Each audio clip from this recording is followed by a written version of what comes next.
Okay students, यहाँ पे हम लोग मॉडल पेपर सॉल्व कर रहे हैं पीआरसी 1 का। और आपके सामने क्वेश्चन नंबर 11B खुला हुआ है। 11A में आपके पास यही पैसेज दिया हुआ है और उसमें आपने कॉम्प्रिहेंशन करना है। 10 सवाल के जवाब देने हैं। तो ये कॉम्प्रिहेंशन आज की क्लास में हम नहीं देखेंगे। आज की क्लास में हम देखेंगे प्रेसी, ऐसे और लेटर।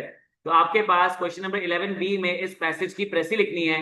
ऊपर रिक्वायरमेंट में आप देखेंगे तो आपको 95 से 100 वर्ड्स की प्रेस लिखनी है। 94 नहीं हो सकता, 101 नहीं हो सकता।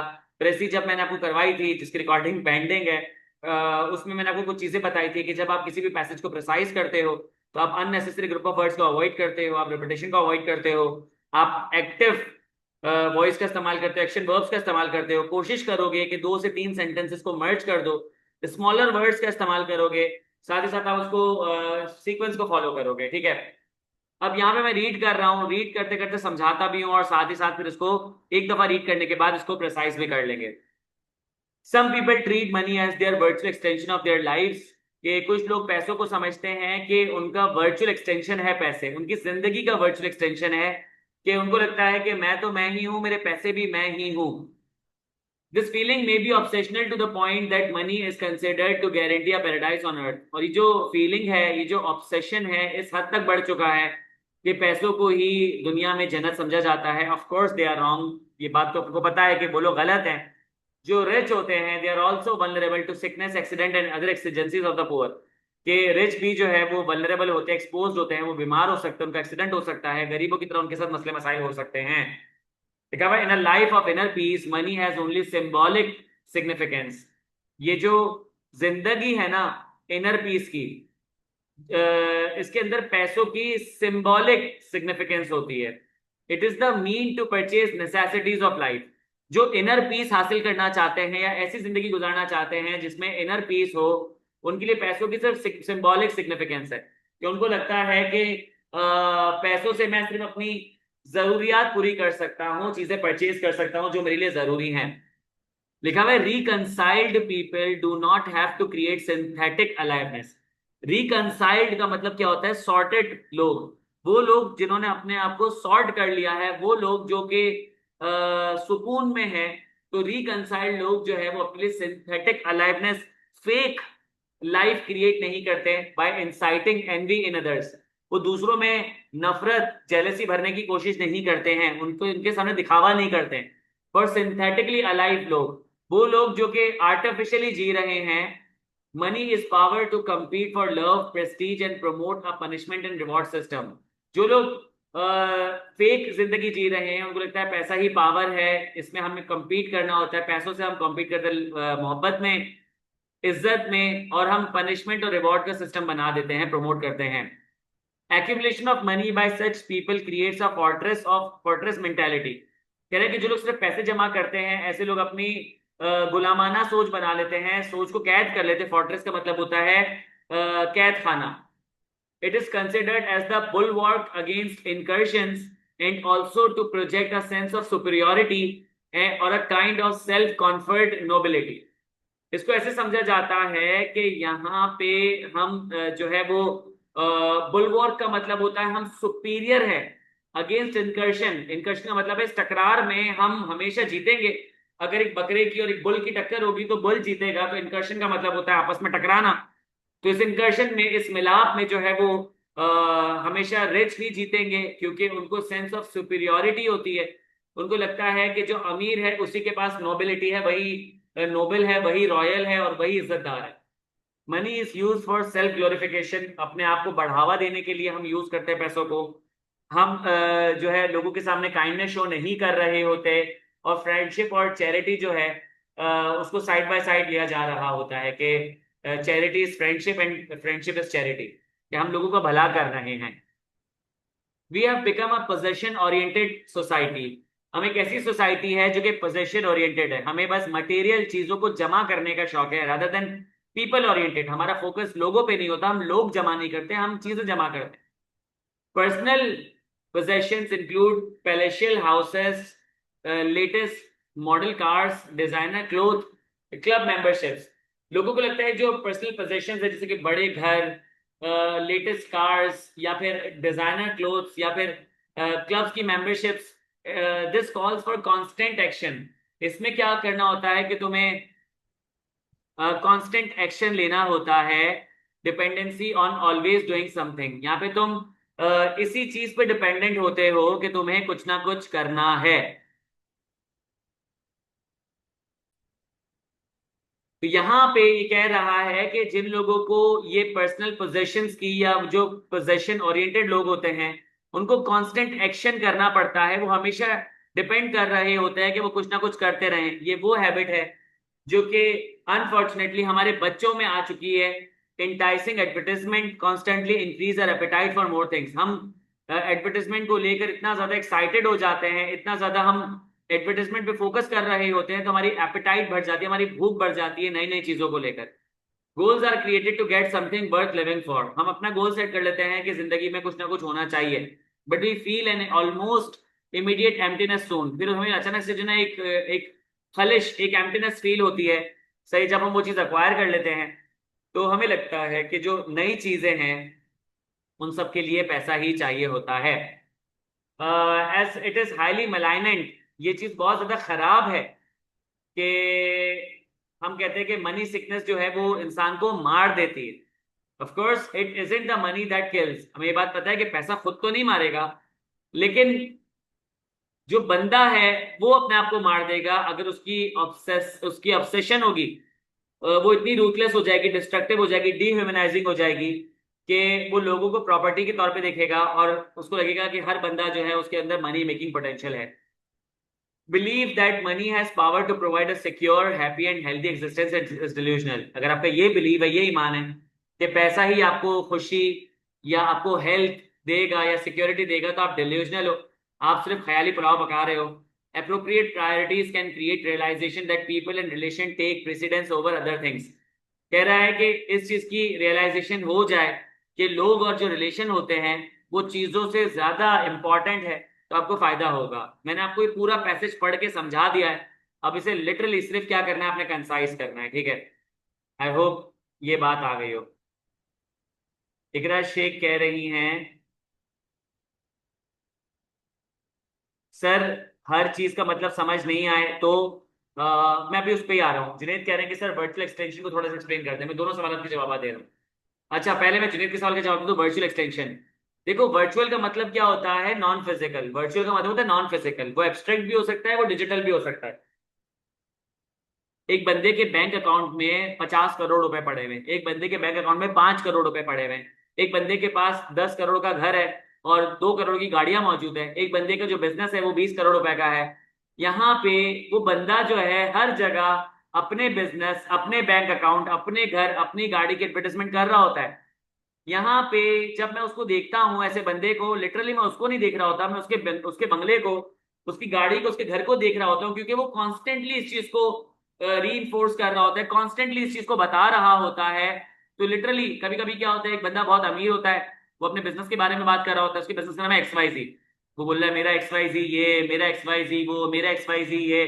तो जब भी वो चलकर आ रहा होगा तो लोग क्या बोलेंगे, देखो XYZ आ गया। तो virtual extension of their life का मतलब यह है कि लोग पैसे या वेल्थ को अपने साथ इतना इंटीग्रेट कर लेते, इतना जोड़ लेते हैं कि लिटरली हमको लगता है कि ये पैसे उनका वर्चुअल एक्सटेंशन है। अब समझ आया virtual extension, Junaid?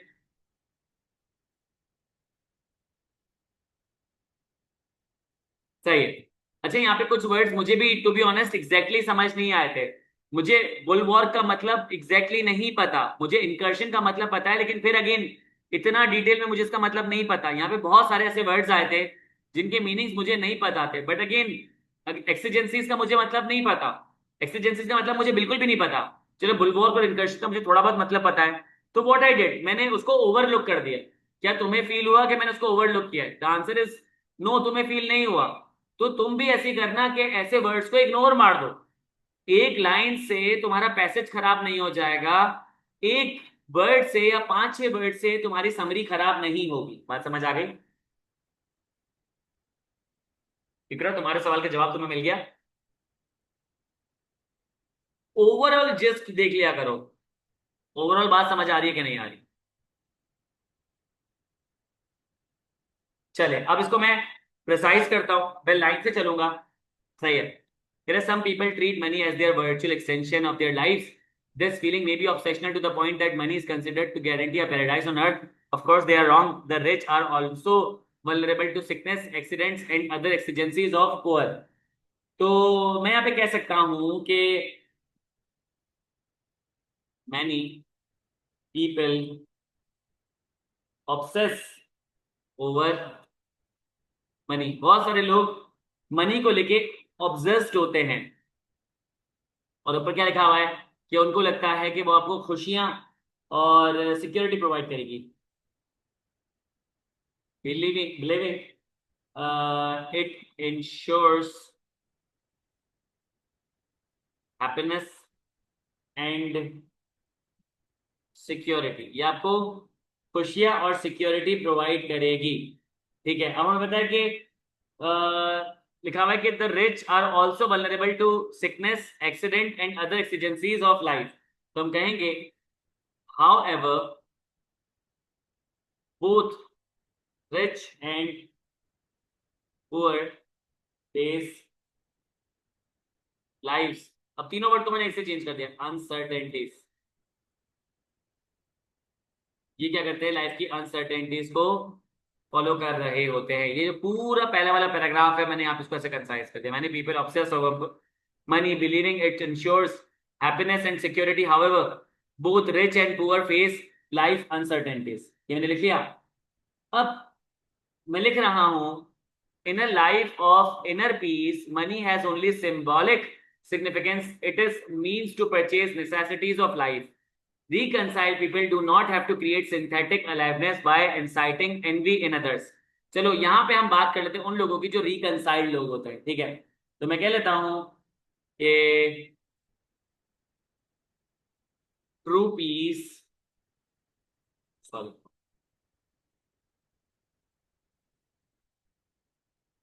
True peace comes from inner.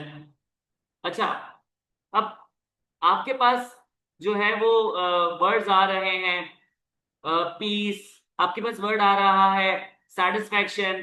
तो हमें अपनी वोकैबुलरी को थोड़ा सा एनहांस करना चाहिए। मैंने आपको पीआरसी 5 में एक वर्ड बताया था, कंटेंट। कंटेंट का मतलब होता है सेटिस्फैक्शन। तो यहाँ पे सॉरी, कंटेंट का मतलब होता है सेटिस्फाइड। तो सेटिस्फैक्शन का मतलब क्या होगा, कंटेंटमेंट। सही है, तो यहाँ पे मैंने तुम्हें एक और वर्ड दे दिया, कंटेंटमेंट का मतलब होता है सेटिस्फैक्शन, कंटेंट का मतलब होता है सेटिस्फाइड।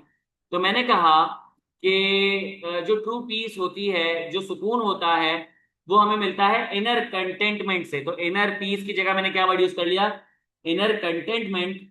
और किससे नहीं मिलता, नॉट वेल्थ। ये जो लोग पीस हासिल करना चाहते हैं उनको ये बात पता है कि इनर पीस हमें मिलेगा इनर कंटेंटमेंट से, वेल्थ से, पैसों से नहीं मिलेगा।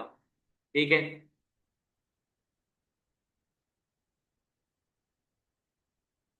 अच्छा, इसमें पूरा नाम तुम्हारा नहीं आ रहा, रुको मैं चेक कर लूंगा। अच्छा, जुहेब अली काजमी कह रहे हैं, sir many people think money will provide happiness and security. बिल्कुल ऐसे लिख सकते हैं, व्हाई नॉट, बिल्कुल लिख सकते हो। तो many people obsessed over money, तो आप लिख सकते हो many people think, why not. तो many people obsessed over money believing it ensures happiness and security. तुमने क्या किया कि इसको कंसाइज कर लिया है, तो you can definitely do it. मुझे जरा 1 मिनट दीजिएगा।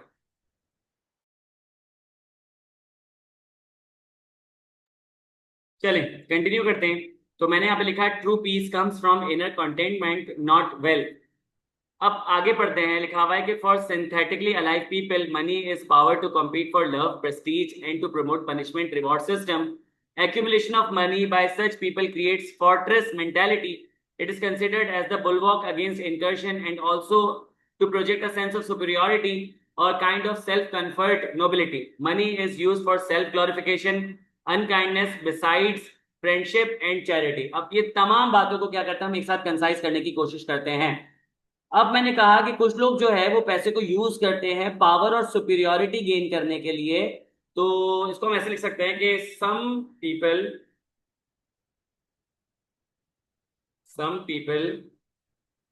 कुछ लोग यूज करते हैं, अच्छा सम यूज, सही। तो सम पीपल की जगह भाई सम यूज हो जाएगा, some use money, some use money yes, to gain power and superiority, सही है। टू गेन पावर एंड, अभी हमने ये देखा कि इससे क्या लगता है कि इनको लगता है वो सुपीरियर है, सुपीरियोरिटी। तो इससे क्या होता है, वो क्रिएट कर लेते हैं क्या, वो क्रिएट कर लेते हैं फॉल्स सेंस ऑफ सिक्योरिटी। तो creating false, false sense of security. तो मैंने कहा कुछ लोग क्या करते हैं कि पैसों को यूज करते हैं पावर और सुपीरियोरिटी हासिल करने के लिए, इसकी वजह से उनके पास एक गलत सेंस ऑफ सिक्योरिटी आ जाता है। अब आगे की तरफ चलें तो पोजीशन की बात कर लें। लिखा हुआ है कि we have become possession oriented society rather than people oriented society. Personal possessions include अभी palatial houses, latest model car, designer clothes, club membership etcetera. मैं इन सबको क्या कर दूंगा, एलिमिनेट कर दूंगा। मैं पहले बात कर लेता हूँ इसकी पोजेशन प्रायोरिटी की बात कर लेता हूँ कि सोसाइटी प्रायोरिटाइजेस पोजेशन ओवर पीपल। सही, ये बात हम ऑलरेडी पढ़ चुके हैं कि लोगों के ऊपर पोजेशन को प्रायोरिटाइज किया जा सकता है। अब यहाँ पे लिखा हुआ है कि this calls for constant action dependency on always doing something, a habit which we also unfortunately inculcate in our children, enticing advertisement, constantly increasing our appetite for more things. तो यहाँ पे हम लोग बार बार दूसरे किसी एक्शन में होते हैं और ये चीज हमारे बच्चों में भी उतरती है, और एडवर्टाइजमेंट की वजह से हम क्या करते हैं कि अपनी एपेटाइट को कॉन्स्टेंटली इंक्रीज कर रहे होते हैं। ठीक है, अब इस बात को मैं यहाँ पे लिखूंगा ऐसे, society prioritizes possession over people, fostering endless material desires। अब एडवर्टाइजमेंट की बात डाल देता हूं कि advertisements do what, advertisements fuel this cycle, ये इस साइकिल को फ्यूल करती है, और इसकी वजह से क्या होता है, making people crave more without lasting satisfaction। तो यहाँ पे मैंने ये वाली बात कर दी है। अब लिखा हुआ है कि जो गोल्स होती है कि कुछ ना कुछ खरीदते रहे, इसकी वजह से क्या होता है कि एम्प्टीनेस कभी भी खत्म नहीं होती है, और हर चीज के लिए हमको क्या चाहता है, पैसे चाहिए होते हैं। Plastic satisfaction. अब हम बात कर लेते हैं यहाँ पे डिह्यूमनाइजेशन की बात कर लेते हैं। लिखा हुआ है कि एज इट इज हाईली मेलाइनेंट, ये बहुत अजीब सी बात है कि मनी सिकनेस किल्स। ये बात हमें पता है कि मनी सिकनेस इंसान को मार देती है, बात अजीब सी है, खराब सी बात है। बट ऑफ कोर्स हमें ये बात पता है कि पैसा खुद नहीं मांगता मारता, बल्कि लोग अपने आप को मार लेते। कैसे, ऑब्सेशन से, किस चीज के ऑब्सेशन से, क्योंकि जो ऑब्सेशन होता है वो रूथलेस होता है, वो डिस्ट्रक्टिव होता है, डिह्यूमनाइजिंग होता है। तो मैं कह सकता हूँ कि जो मनी ऑब्सेशन, अब मैं यहाँ पे आपको जो है ना वो कुछ वो भी सिनोनिम यूज करते हुए दिखाऊंगा, पहले ये कर लूं मैं। Money obsession, money obsession do what, yes, dehumanizes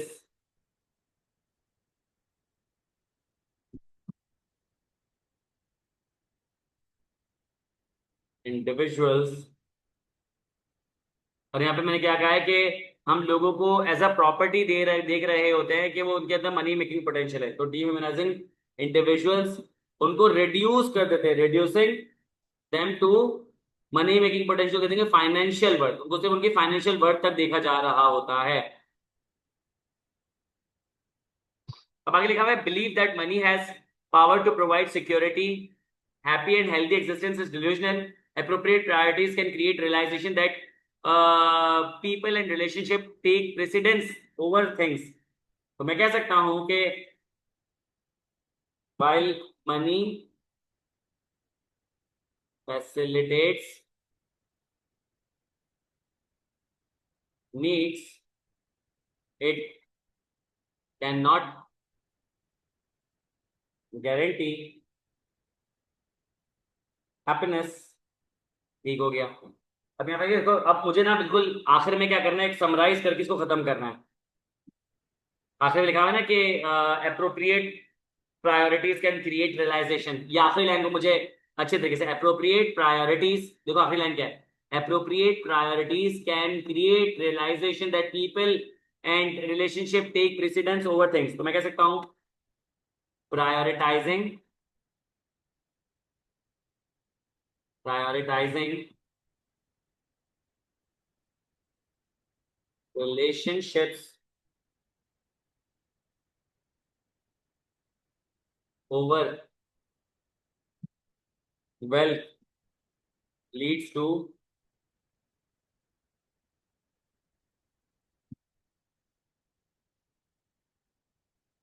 a more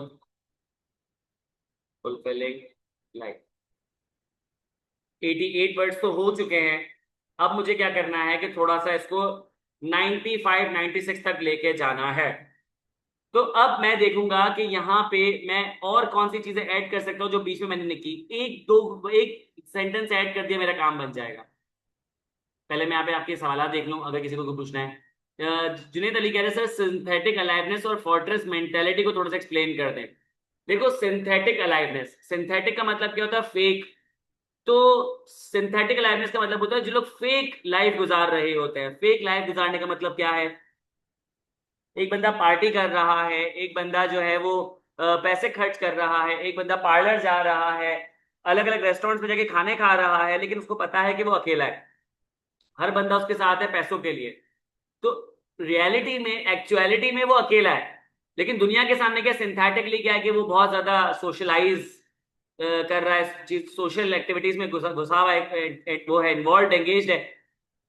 और फोर्ट्रेस मेंटेलिटी बोलते हैं गुलामाना सोच। फोर्ट्रेस का मतलब होता है जेल, फोर्ट्रेस मतलब होता है कैद वाली जगह। तो यहाँ पे मेंटेलिटी हमारी क्या हो जाती है, फोर्ट्रेस मेंटेलिटी बन जाती है। सही है। तो many people obsess over money believing it ensures happiness and security. अब यहाँ पे मुझे ऐसा पर्सनली फील होता है कि यहाँ पे मैंने इस बारे में थोड़ी सी कम बात की है सिंथेटिक अलाइव पीपल के बारे में। तो many people obsess over money believing it ensures happiness and security, however both rich and poor face life uncertainties. True peace comes from inner contentment, not wealth.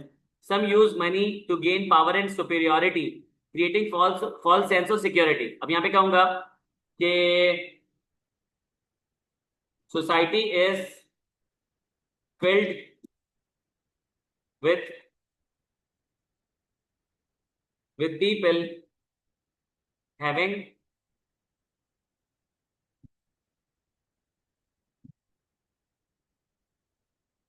fake existence,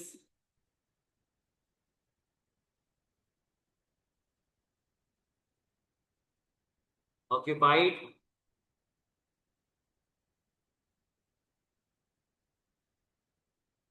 material objects। क्या बात है, ये लो भाई, हो गया। पूरे 100 words यहाँ पे आपके पास आ चुके हैं। अगर आप यहाँ पे देखोगे, ये पूरे आपके पास 99 वर्ड्स हो चुके हैं। 100 वर्ड का कहा था, ये आपके पास 99 वर्ड्स हो चुके हैं। तो ये मैंने इस तरीके इसको प्रिसाइज किया है। मैंने क्या किया, इसको इतना समझ लिया है कि आपको फायदा हो जाएगा। देन तो जब ऐसे इंशाल्लाह पैसेज आप लिखोगे या इसका 19 20 भी लिखोगे, तो मुझे पूरा यकीन है कि इंशाल्लाह तुम अच्छा जो ना पैसे लिख लोगे और तुम्हें मार्क्स मिल जाएंगे। हमने यहाँ पे क्वेश्चन नंबर 11B का आंसर कर लिया है। अब हम चलते हैं क्वेश्चन नंबर 12 की तरफ चलते हैं। क्वेश्चन नंबर 12 में आप देखोगे तो आपके पास एक अदद जो है वो सवाल पूछा गया है। Television programmes are one of the major causes of violence in society. ये जो टेलीविजन प्रोग्राम्स होते हैं वो एक बड़ी वजूहात में से वजह है जो कि सोसाइटी में वायलेंस की का रीजन बनती है। ठीक है। तो यहाँ पे हम लोगों ने एक प्रॉब्लम देखी। वो प्रॉब्लम क्या है, वायलेंस। और वायलेंस के पीछे का जो रीजन है वो है टेलीविजन। तो यहाँ पे आपके पास एक प्रॉब्लम नजर आ रही है, एक प्रॉब्लम को एनालाइज करना है, प्रॉब्लम के सोल्यूशन बताना है। तो यहाँ पे हम फिशबोन की तरफ जा सकते हैं। सही है। अब ये जो फिशबोन का जो आपके पास टॉपिक मौजूद है, यहाँ पे आपके पास लिखा है क्वेश्चन नंबर 12 कर सकते हो और 13 कर सकते हो। तो दो रिक्वायरमेंट मौजूद है, Construct causes and effects for the given problem using fishbone diagram. Write problem and each of the cause and effect in the spaces provided. B में आपके पास लिखा हुआ है कि in identifying television programmes as major cause of violence in society discuss your argument. Word limit 150. तो 10 marks का आपके पास ये प्रिपरेशन वाला पार्ट है और 20 मार्क्स वाला आपके पास यहाँ पे एक्चुअल ऐसे वाला पार्ट है. अब देखो यहाँ पे मैं आपको पूरा लिख के बता भी सकता हूँ, but to be honest with you ये वाला ऐसे मैं आपको ऑलरेडी दिखा चुका हूँ. तो मैं यहाँ पे आपका टाइम ना जाया करते हुए मैं पूरा टाइप नहीं करता, क्योंकि मेरे टाइप करने में आपका टाइम काफी जाया हो जाएगा. मैं इसको कॉपी पेस्ट कर देता हूँ. मैं जो आपको लिखवा दूंगा वो मैं आपको एफिनिटी लिखवा दूंगा. जब मैं आपको एफिनिटी पढ़ाऊंगा ना तो मैं आपको ये वाला यहाँ पे लिख के दिखा दूंगा, ये वाला ऐसे.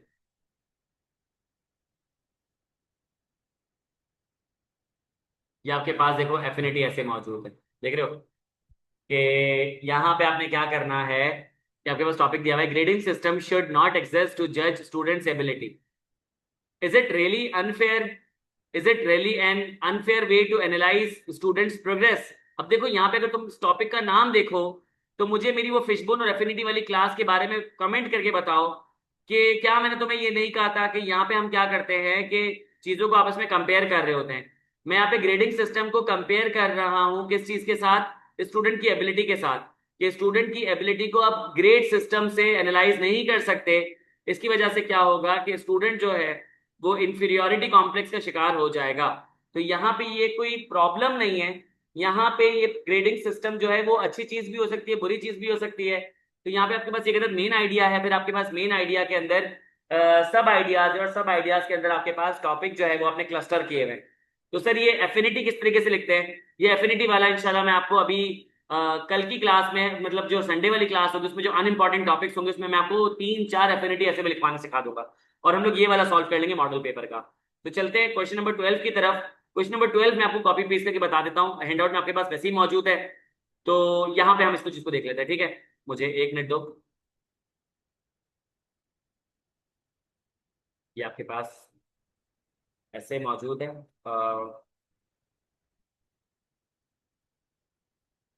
वर्कशॉप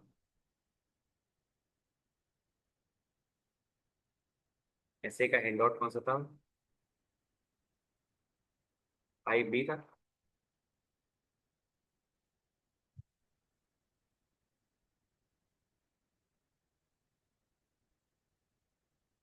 ये रहा. ठीक.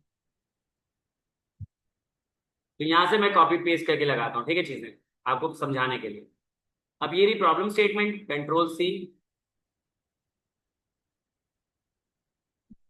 और ये आ गई प्रॉब्लम स्टेटमेंट. ओ कॉपी पेस्ट नहीं कर सकते, टाइप भी करना पड़ेगा, कॉपी पेस्ट नहीं कर सकते ना.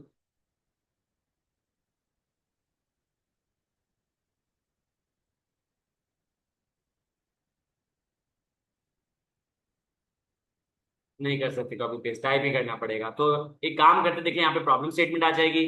ये रही आपके पास प्रॉब्लम स्टेटमेंट.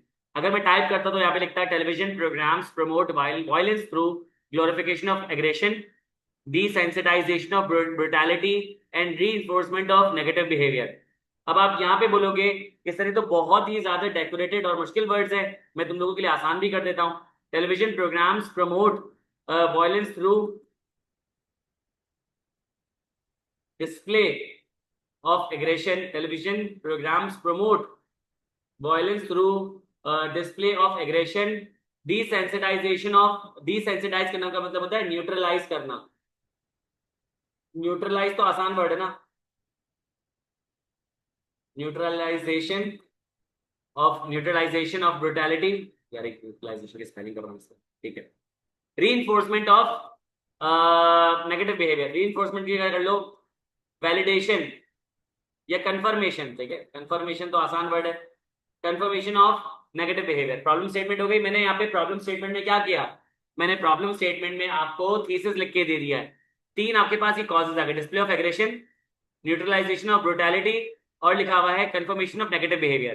तो यहाँ पे कॉज 1 क्या आ जाएगा? अब देखो यहाँ पे आपके पास कॉज 1 आ रहा है, cause 1, cause 2, cause 3, effect 1, effect 2, effect 3. तो यहाँ पे आप सिर्फ कॉपी पेस्ट, मतलब सिर्फ आप लिखोगे. यहाँ पे कॉज 1 है, कॉज 1 में क्या लिखता है? एडमिरेशन एडमिरेशन का मतलब होता है एडमायर करना, एडमिरेशन का मतलब होता है अप्रिशिएट करना, तो appreciation of aggressive behaviour on TV. तो यहाँ पे क्या किया जा रहा है कि अप्रिशिएट किया जा रहा है एग्रेसिव बिहेवियर को टीवी पे, जिसकी वजह से एनकरेज किया जाता है वॉयलेंट एटीट्यूड को रियल लाइफ में। तो कॉज वन और इफेक्ट वन आ जाएगा। फिर लिखा हुआ है कि टॉलरेंस ऑफ ब्रुटैलिटी, बर्दाश्त करना, टॉलरेंस का मतलब होता है बर्दाश्त करना, तो मारपीट को बर्दाश्त करना। और साथ ही साथ क्या होता है कि इससे एम्पैथी रिड्यूस हो जाती है। एम्पैथी का मतलब होता है सामने वाले बंदे के लिए सोचना, अपने आप उसकी जगह पे रख के देखना। कंडोनिंग, कंडोन का मतलब क्या होता है एक्सेप्ट करना, नेगेटिव बिहेवियर को एक्सेप्ट करना। और इसका इफेक्ट क्या होगा, normalization of violence in society, society में वायलेंस जो है वो नॉर्मलाइज हो जाएगा। अब अगर यहाँ पे मैं ऐसे देखूं तो ऐसे आपके पास कितने वर्ड्स का मौजूद है, आपके पास पूरे 149 वर्ड्स का ऐसे मौजूद है। तो यहाँ पे अगर आप पहला पैराग्राफ देखोगे तो इसमें आपके पास 3 कॉजेज आ रहे हैं, और जो लास्ट पैराग्राफ है उसमें आपके पास 3 सोल्यूशंस आ रहे होंगे। Television plays a vital role in shaping societal norms, ये टेलीविजन एक बहुत इंपॉर्टेंट रोल प्ले करती है, ये सोसाइटी के नॉर्म्स को क्या करती है, शेप कर रही होती है। वॉयलेंट कंटेंट क्या करता है, इन्फ्लुएंस करता है इंडिविजुअल को, कि नेगेटिवली इन्फ्लुएंस कर रहा होता है। और यहाँ पे प्रमोट होती है हॉस्टिलिटी, हॉस्टिलिटी को बोलते हैं नफरत, ब्रुटैलिटी, मारपीट, और अनएक्सेप्टेबल बिहेवियर, वो बिहेवियर जो कि अप्रोप्रिएट नहीं होता, एक्सेप्टेबल नहीं होता। तो फर्स्टली मैंने बताया कि यहाँ पे कह रहा है मैंने बहुत से टेलीविजन प्रोग्राम एग्रेशन को शो करते हैं साइन ऑफ स्ट्रेंथ, और कोई positive trait trait main character में, ये जो मेन कैरेक्टर है अगर वो मारपीट करता है, एग्रेशन शो करता है, तो वो बहुत पावरफुल है, बहुत पॉजिटिव चीज है ये। इसकी वजह से व्यूअर इंकरेज करते हैं कि खासतौर पे यूथ के हम भी ऐसे बिहेवियर को इमिटेट करें, कॉपी करें। इसकी वजह से हॉस्टिलिटी, नफरतें बढ़ जाती है। Secondly, repeated exposure to brutality reduces sensitivity to violence. When people witness violence act frequently in entertainment, they become indifferent to real life suffering. जब हम लोग वायलेंस को देखते रहते हैं तो हम लोगों की सेंसिटिविटी खत्म हो जाती है, हम डिसेंसिटाइज हो जाते हैं, हम जो है वो नॉर्मल कर लेते हैं वायलेंस को। तो जब हम रियल रियल लाइफ में कभी भी ऐसा कुछ देखते हैं किसी को सफर करते हुए, तो हम इंडिफरेंट होते हैं। इंडिफरेंट का मतलब होता है कोई फर्क नहीं पड़ना। इसकी वजह से हमारी एम्पैथी खत्म हो जाती है। एम्पैथी का मतलब होता है सामने वाले बंदे के दुख को समझना, और इसकी वजह से सोसाइटल सोसाइटल हार्म होता है, और क्राइम और बुली जो है बढ़ जाता है। फिर लिखा हुआ है कि लास्टली जो टेलीविजन जो है वो नॉर्मलाइज करता है क्या, हार्मफुल बिहेवियर, कि रिपीटेडली हम देखते हैं कि यहाँ पे लोग कॉन्फ्लिक्ट को सॉल्व करते हैं वायलेंस से। कि अगर लेट सपोज कोई भी कॉन्फ्लिक्ट हो गया तो हीरो जाएगा और सामने वाले बंदे को मारना शुरू कर देगा, तो उसकी वजह से वायलेंस जो है वो रिजॉल्व हो जाएगा। इसकी वजह से क्या होता है, हमारे जो परसेप्शन है वो ऑल्टर हो जाते हैं, हमें लगता है कि एग्रेशन ही एक सोल्यूशन है। तो अगर आपने इन इफेक्ट्स को काउंटर करना है तो मीडिया को रेगुलेट करना पड़ेगा कि वो क्या कंटेंट दिखा रहा है, उस पर कंट्रोल करना पड़ेगा। पेरेंट्स को अपने बच्चों का व्यूइंग हैबिट कंट्रोल करना पड़ेगा, मॉनिटर करना पड़ेगा। और स्टूडेंट्स को बताना है, और टीचर स्कूल्स को बताना है कि भाई तुमने जो अगर प्रॉब्लम सॉल्व करना है तो वो मुक्केलातों से नहीं करो बल्कि मुलाकातों से करो। वाह वाह, मुकालातों से करो, सही है। चले, तो ये आपके पास जो है मैंने आपको बता दिया है, ये आपके पास मॉडल पेपर में पूछा गया था।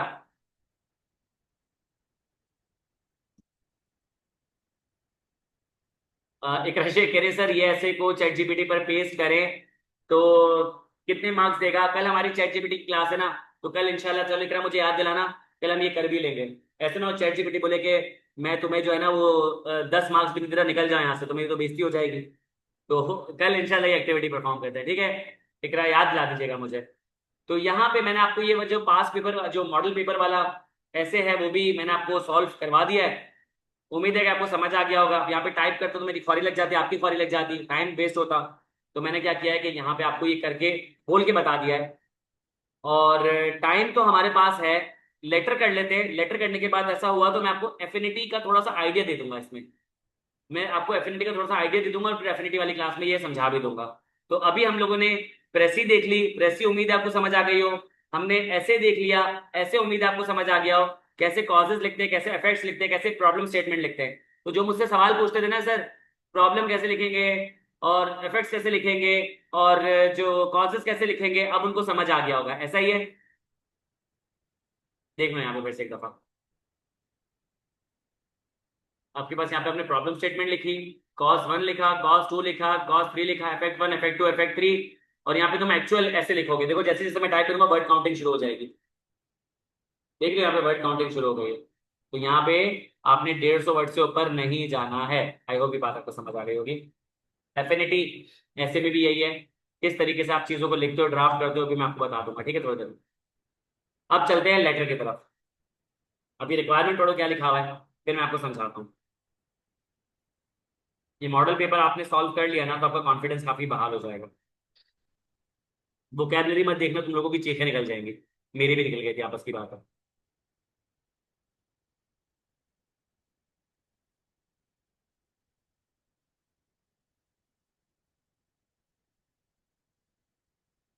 क्वेश्चन नंबर 14 में लिखा हुआ है कि analyse the following letter, list down any 5 weaknesses and redraft it, format carries 20 marks.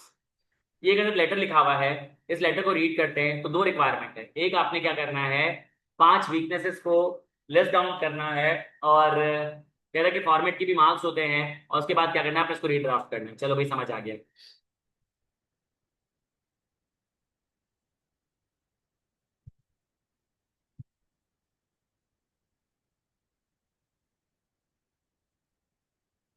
जुएब Ali Kazmi कह रहे हैं कि वोकैबलरी देख लीजिएगा। तुम यकीन जानो, मैंने वोकैबलरी देखी, उसमें से अगर 4 5 6 वोकैबलरी मुझे नहीं आएगी तो लाइव क्लास में मेरी बेइज्जती हो जाएगी। तो मुझे कल तक का टाइम दो, कि कम से कम मैं कुछ नहीं तो ये मॉडल पेपर की वोकैबलरी तो देख लो, प्रिपेयर कर लूँ। सही है, तो मैं कल इंशाल्लाह तुमको बता दूंगा वोकैबलरी, यानी कि किसी एक क्लास में वोकैबलरी कर लेंगे, ठीक हो गया। इसको रीड्राफ्ट करना है। जी ठीक है, करना है। चले, मैं आप जनरल को रीड कर रहा हूँ, फिर हम देखते हैं गलतियां क्या है, ठीक है। 31/10/2021, ठीक है। दाऊद सेंटर कराची, ठीक हो गया। Dear Martha Hire, because you are a because you are a regular contributor to crisis management in Karachi, we thought it might not be too much trouble for you to speak at our management society annual dinner on April 15, 2001। तुम यकीन जानो, इतना बदतमीजी के साथ start किया ना, कि यहाँ पे डेयर मार्था नहीं लिखते, सिर्फ मार्था लिख देते ना तो काफी हो जाता। सही है, मुझे बैटमैन वाला जोक याद आ गया। बैटमैन वर्सेस सुपरमैन वाला, कि दोनों की अम्मा का नाम जो है ना वो मार्था होता है, तो दोनों की दोस्ती हो जाती है। तो यहाँ पे डेयर मार्था लिखने की जरूरत नहीं थी। तुम नीचे इतनी बदतमीजी कर रहे हो उससे, या इतना रूड बात कर रहे हो, तो ऊपर इज्जत क्यों दे रहे हो। देखो, मैं इसको पढ़ के बताता हूँ कि लिख के रहा है, कि कह रहा है कि because you are regular contributor to crisis management in Karachi, कि भाई तुम जो है वो रेगुलर कंट्रीब्यूटर हो क्राइसिस मैनेजमेंट कराची में। तो हमने सोचा कि अगर तुम्हारे लिए कोई प्रॉब्लम ना हो तो आके हमारे मैनेजमेंट सोसाइटी एनुअल डिनर में बात कर लो, 15 अप्रैल 2001 में। मतलब अगर तुम्हें कोई प्रॉब्लम नहीं है, तुम आके बात कर सकती हो, तो कर लो मार्था। तो मार्था बोले कि इनवाइट कर रहा है, बेइज्जती कर रहा है। Some of us business students at Karachi admire your book Beyond Culture Boundaries, which appeared in November 2000 and was an immediate success। हम में से कुछ बिजनेस के स्टूडेंट हैं जो तुम्हारी बुक को बड़ा पसंद करते हैं, जो नवंबर 2020 में आई थी और बड़ी सक्सेसफुल हुई थी। One of our professors said you are now the nation's diversity management leader. हमारे टीचर ने कह दिया कि भाई तुम जो आजकल जो है वो डाइवर्सिटी मैनेजमेंट लीडर हो नेशन की। और because we have no funds for honorarium, हमारे पास ऑनररी किसी को बुलाने के लिए पैसे वैसे तो है नहीं, तो हमें लोकल लोकल स्पीकर पे रिलाय कर रहा होगा। फुल बेइज्जती कर दी कि हमारे पास पैसे वैसे है नहीं ऑनररी किसी को बुलाने के लिए। तो हमने बोला किसी लोकल स्पीकर को बुलाते उसको 4 समोसे खिलाएंगे, वो खुश हो जाएगा। Our dinner usually begins at 8 with a social hour। हमारा खाना यूजुअली खुल जाता है 8 8 बजे। सही है। Followed by dinner at 9:30, the speaker and the speaker from 9 to 9:30 we can arrange transportation for you and your guest if you need। तो हमारा जो खाना है वो खुल जाता है 8 बजे। उसके बाद क्या होता है, हमारे पास एक सोशल आवर होता है 9:30 बजे। फिर 9:30 से लेके 9 बजे से लेके 9:30 तक क्या होगा कि सब कुछ हो जाएगा। उसके बाद हम तुम्हारे लिए ट्रांसपोर्टेशन अरेंज करा देंगे तुम्हारे गेस्ट के लिए, अगर तुम चाहो तो। We realise that you must be very busy, but we hope you agree. हमें पता है तुम बहुत बिजी हो, लेकिन तुम आ जाओ। मतलब आजम भट्टी ने तो आगे पीछे देखा ही नहीं, उसकी बेइज्जती करना शुरू कर दी। तो आपको जो प्रॉब्लम्स ढूंढनी है, जो वीकनेस ढूंढनी है, वो यहां से ढूंढनी है। आपको जो प्रॉब्लम और वीकनेस ढूंढनी है वो यहां से ढूंढनी है। यस, यहाँ पे भी प्रॉब्लम है, लेकिन यहां से 5 प्रॉब्लम ढूंढ लो, वो ज्यादा सेव है, क्योंकि यहाँ पे तुम्हारी ड्राफ्टिंग चेक करना चाहता है। मुजम्मिल कह रहे चिंची। हाँ भाई, वो चिंची विंची ढूंढेंगे मुझे लग रहा है मार्था के लिए। अजीब ही लगेगा, मार्था जो है वो सारे मकरानियों के साथ और बाकी जितने भी लोग होते हैं उनके साथ जो है वो जा रही होगी चिंची में, और बोलेंगे अरे जाओ ऐसे करके बात करेंगे, उससे बेचारी परेशान हो जाएगी वो। आगे बढ़ते हैं। आपको 5 प्रॉब्लम्स बतानी है, तो यहाँ पे हम 5 प्रॉब्लम्स देख लेते हैं, ठीक है। आगे बढ़ते हैं। जी बिल्कुल, पूरा लेटर ही चेंज करना पड़ेगा, तो अच्छी बात है ना, पूरा लेटर हम तमीज से प्यार मोहब्बत से लिखेंगे। लेकिन सबसे पहले हम क्या करते हैं, 5 वीकनेस ढूंढ लेते हैं। तो सबसे पहले देखो, आपने क्या करना है कि आपने जो है ना बुलेट पॉइंट्स बनाने हैं। मुझे लगता है कि हम लोगों हमने देख लिया कि ओपनिंग ही वीक है, तो मैंने पहला नाम दे दिया ओपनिंग, वीक ओपनिंग का। अब मैं क्या करूंगा कि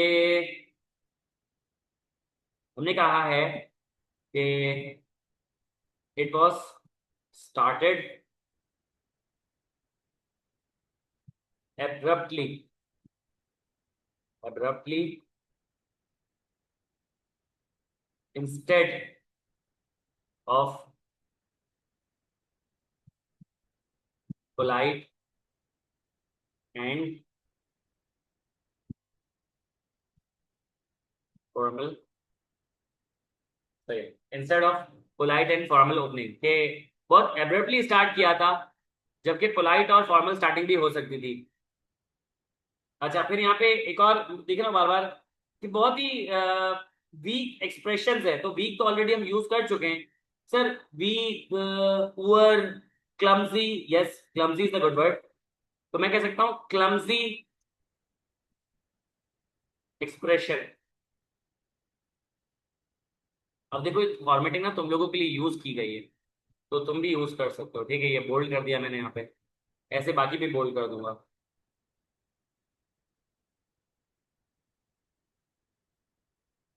सही, मैं कह सकता हूं कि sentences are long, maybe awkward,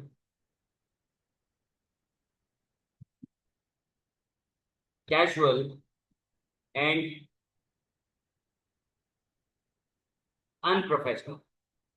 मैंने बता दिया कि जो एक्सप्रेशन है वो काफी क्लमजी हैं, यानी कि लॉन्ग है, ऑकवर्ड है, वीक है, कैजुअल है, अनप्रोफेशनल है।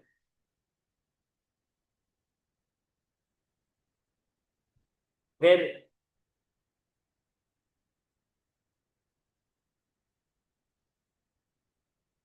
अब मैं चाह रहा हूँ कि पर्पस की क्लैरिटी नहीं है, तो कह सकते हैं नो क्लैरिटी ऑफ पर्पस। तो पर्पस की क्लैरिटी नहीं है, ये कर सकते हैं।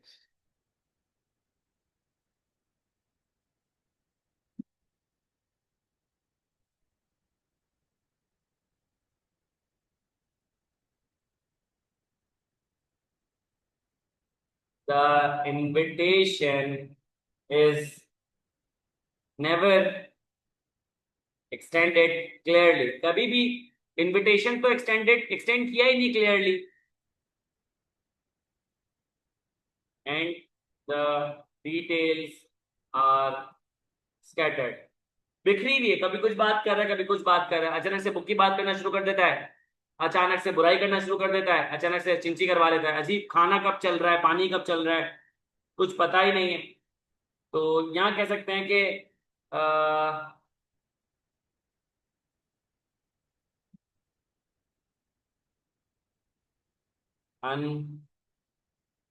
Unnecessary details. यहाँ पे बहुत सारी डिटेल्स जो है वो अननेसेसरी है, नहीं भी चलती तो पता चल जाता।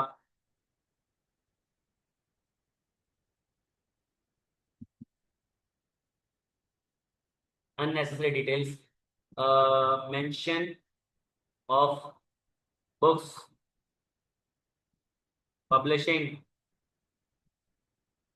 डेट्स, बुक पब्लिशिंग डेट, और इसके अलावा जो है वो mention of books publishing date, mention of no funds, और मेंशन ऑफ पब्लिशिंग डेट्स, और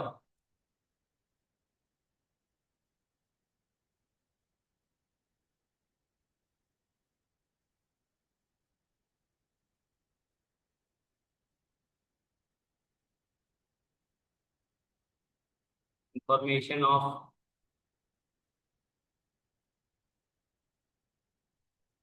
हैविंग नो फंड्स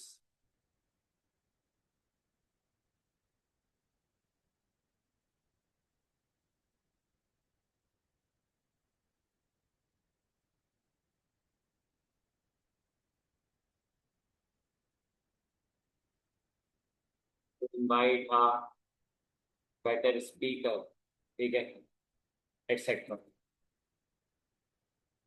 अब ये आ गया, आगे बढ़ते हैं।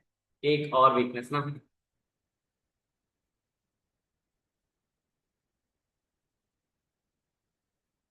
अब फॉर्मेटिंग की बात कर लेते हैं। वैसे मैं और भी सोच रहा हूँ, लेकिन फॉर्मेटिंग का जिक्र कर लेते हैं। इम्प्रॉपर फॉर्मेटिंग, सब्जेक्ट लाइन नहीं है, subject line is missing,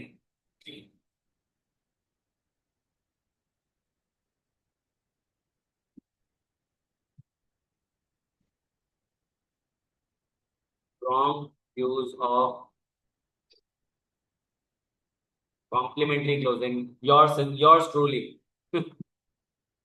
complementary closing etcetera. सही है, यहाँ पे आपके पास ये भी आ गया। ये क्या हो,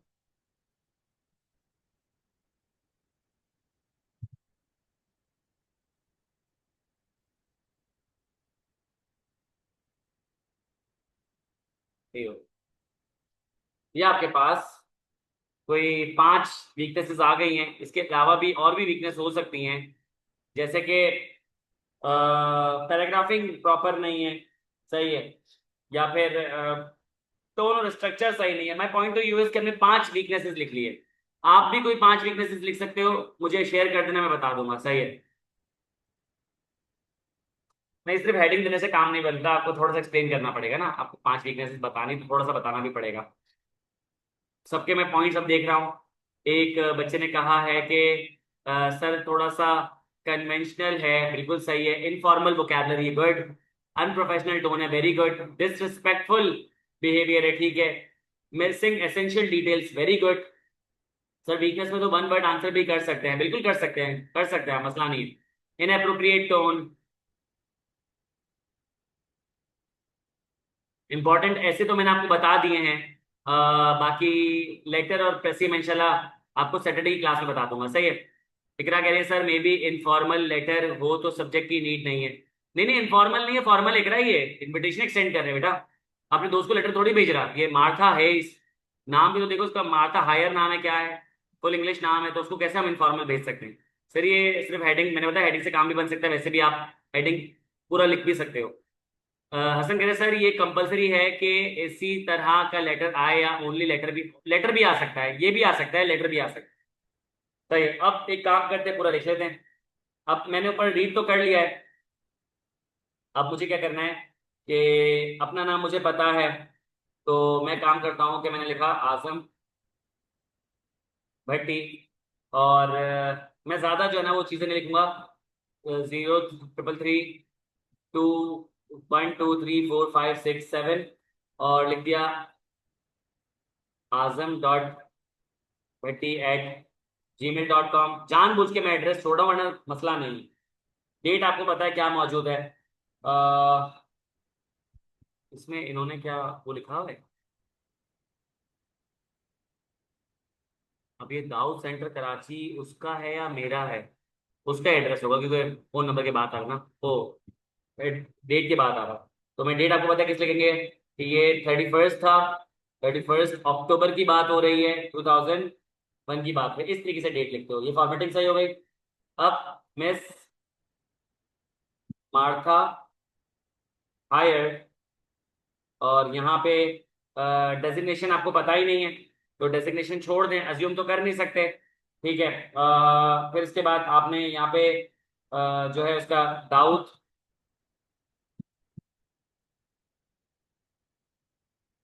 सेंटर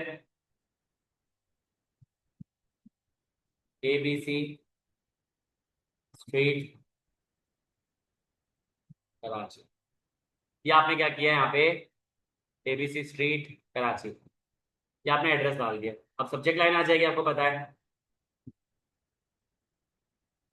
सब्जेक्ट में लिखूंगा invitation to speak at annual management society dinner. यही नाम तो चेक करने की दफा रुक जाओ, ये ऊपर नीचे होना पड़ता है यहाँ पे। Annual management society dinner, management society annual dinner में सही है, एनुअल मैनेजमेंट सोसाइटी ये ज्यादा बेहतर है, ठीक है। तो ये आपके पास क्या हो गया, सब्जेक्ट लाइन आ गई। एक लाइन का गैप देके चल रहा हूँ। फॉर्मेट मैंने आपको बताया ऑलरेडी। जॉश मिल जाएगी रिकॉर्डिंग, बेफिक्र हो जाओ, ठीक है। ओके, देयर, यहाँ पे बोल्ड खत्म हो जाएगा, कंट्रोल V।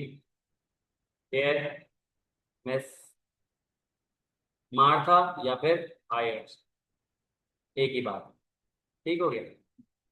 अब रेफरेंस प्लस पर्पस ना, ठीक है, तो कर लेंगे। We are pleased to invite you as the keynote speaker at our annual management society dinner on April 15, 2021 है ऊपर है। 10 अक्टूबर को है और इनवाइट कर रहे हैं 15 अप्रैल 2000। क्या ये फिर से है, पास में इनवाइट कर रहा है।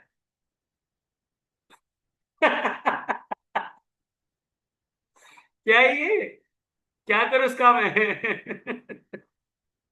यार फॉर्मेट में भी क्या करूं मैं इसका, मैं क्या करूं। और अप्रैल है ना, तो मार्च कर देता हूं, क्या करूंगा मैं इसका। खैर आगे बढ़ते हैं। हाँ, इसको वीकनेस में लिख सकते हैं, गुड, अच्छा ऐसे कर सकते हैं। तो यहाँ पे हाँ एक्सप्लेनेशन चली जाएगी, वीकनेस में ये हो सकता है। रॉन्ग डेट करके आप लिख सकते हो, कोई भी ऐसी चीज जिसमें जो आप हटा के, इसमें कोई भी एक चीज हटा के या किसी में डाल सकते हो, तो हो सकता है।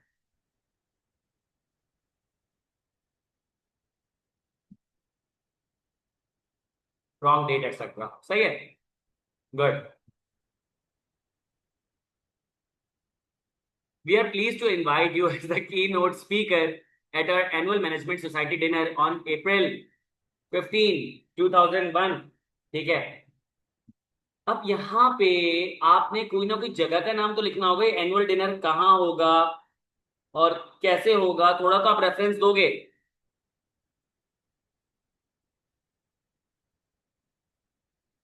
फॉर्मेट में अच्छा, हसन कह रहे हैं, मैंने देखा हसन को 21 लिखा हुआ है।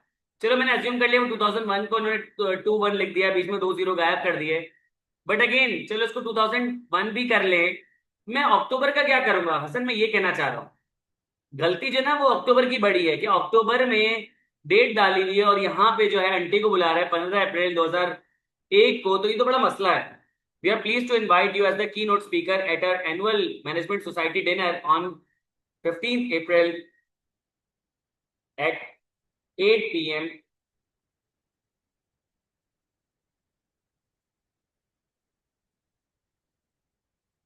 at Grand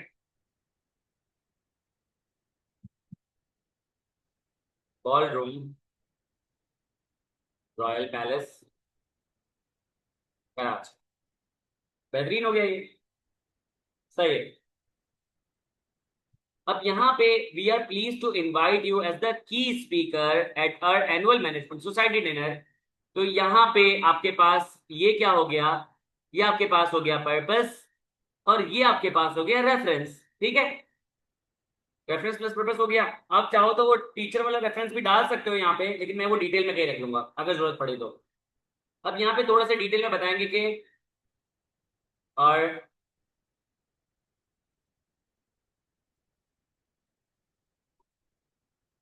all our society members have greatly admired your work, particularly your book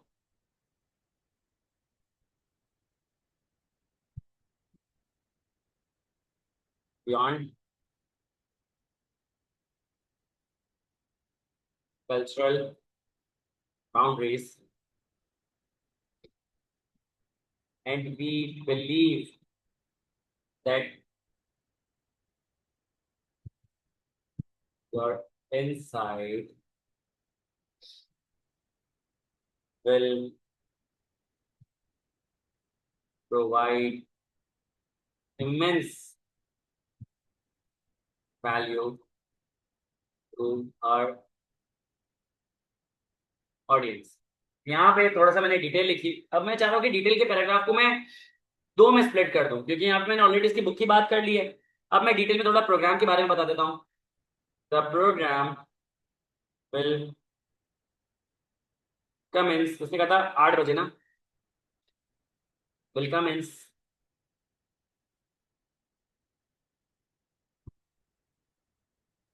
पहले से कहा था सोशल आवर होगा with the social hour at 8 p.m. फिर कहा था क्या होगा, डिनर होगा ना, फॉलोड बाय डिनर एट, हमारे यहाँ तो पहले डिनर करते तो लोग भाग जाएंगे, ये क्या कर रहे हो, पीएम। और उसके 9 बजे उसका address, and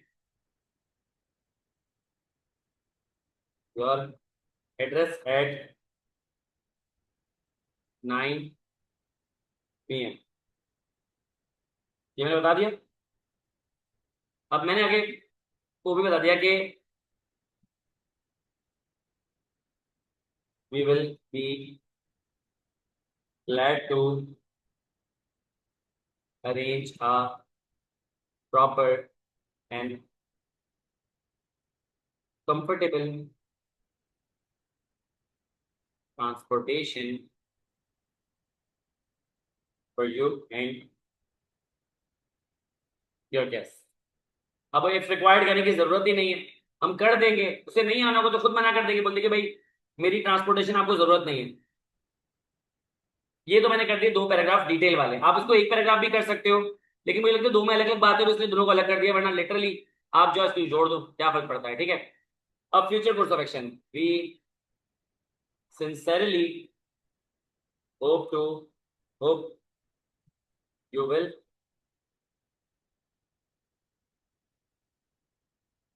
to join us on this occasion and honor us with your presence। ठीक है, ये मैंने बता दिया कि फ्यूचर कोर्स सेक्शन हम चाहेंगे कि आप हमें ज्वाइन करें और हमें ऑनर करें अपनी प्रेजेंस से। Please confirm at your earliest convenience. आपको पता है क्या आएगा, योर्स सिंसियरली या योर्स फेथफुली, ये हम लोगों ने पढ़ा है। Yours sincerely Azam Bhatti. Now this is Azam भाई, ऐसे लिखते हैं।